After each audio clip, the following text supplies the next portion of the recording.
again, guys. Today the Orks will try to convince you that the green color is the best color. In lore, Orks were created long time ago by the Old Ones to fight Necrons and their Catan gods.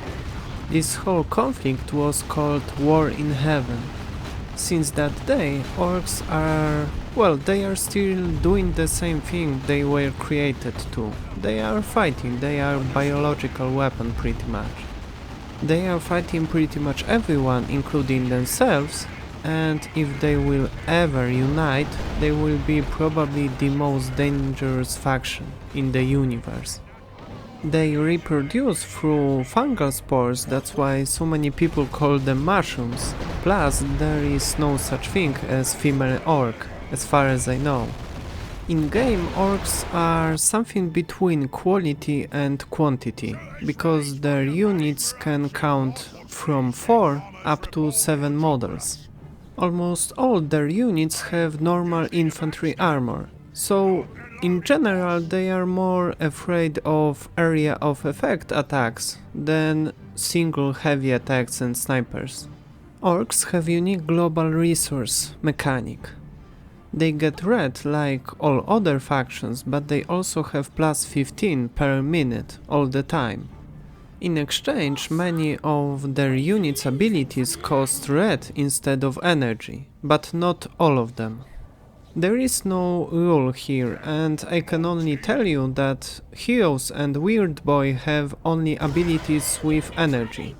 Everything else in most cases will cost red, but again there is no rule. For example, Commando unit and Storm Boys have both abilities costing red and energy. The only problem with this mechanic is when you use all of your red. For example, when you use 500 red on Nuke and you had only 500 red. You will have to wait a bit before using your abilities again, especially the most expensive one. Uniquely, all Orcs non-hero infantry has the same ability, called Wa. It increases damage and speed of your unit, but also received damage and suppression is lowered. If you have a Weird Boy, it will get 100 energy as a bonus. This ability can stack, so if you use it on a different units, you will get even better effect, and I honestly don't know if there is a limit of it.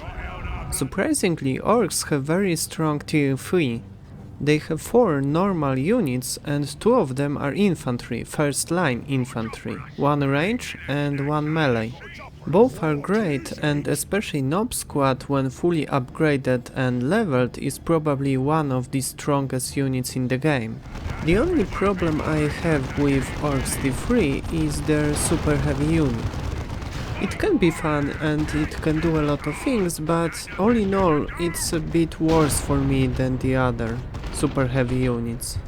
It can transport units inside but cannot reinforce them. It uses only the main gun if you don't have units inside, and the main gun is good against infantry and not that good against vehicles. That's why most players choose Nobs instead of Battle Wagon. Orcs have really good melee infantry units and each of them plays a bit different role, but all of them has the same problem, let's say. Without upgrades they are okay, but they have huge potential with upgrades, especially commanders. Without them they are, as I said, okay, nothing bad, nothing great. This is the problem that most first line Orcs infantry has. They need upgrades to become stronger.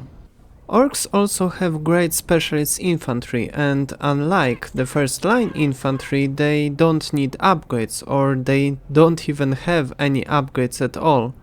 These units are also at the same time quite flexible, especially Weird Boy is very flexible unit, probably one of the most flexible units in the game. If we talk about vehicles, Orcs have very cheap units, but at the same time they are a bit worse, or even more than a bit worse than their counterparts. For example, looted tank costs 100 energy, and this is even less than Dreadnought, for example. but it will easily lose against Liman Ras or Predator tank. With upgrades, Orks vehicles have similar HP points, but you cannot really upgrade their damage. Of course, it's not a problem with, for example, War Truck, which only has to transport and reinforce infantry units, but it will be a problem with, for example, Looted Tank. The biggest problem with Orks is that their units, except nobs, are quite fragile. You can upgrade them with commanders, but still you have to be careful or you will lose these units. Secondly, Orks only have two first-line range infantry units, and one of them is commando unit, so pretty much your only choice are Shoota boys. And they are good, but up to tier 3 they are your only choice, so you have to basically spam them. Orks only have 4 global abilities per hero, but all of them except maybe 2 are really nice. They are great for supporting your units, and rocks are great against everything pretty much. It has a little obvious mark, but still people don't always remember where the big ones land, and only they really count. Orc heroes are strong in T1, okay in T2 and again strong in T3. All of them has upgrades in T3 and it's hard to say if they have a problem in general. For me, they don't really have some kind of a universal weapons, and not only weapons but their upgrades and abilities to some degree are dedicated to fight a specific enemy. But on the other hand, if you know when to use these upgrades and weapons and the situation is right, in this case these upgrades and weapons are great. So all in all, Orks have great melee and specialist infantry with cheap vehicles, but at the same time they are fragile, don't really have range infantry, and their vehicles are weaker than their equivalents. If you know how to keep them alive, you can create unstoppable WA force. I think that's it for this guide.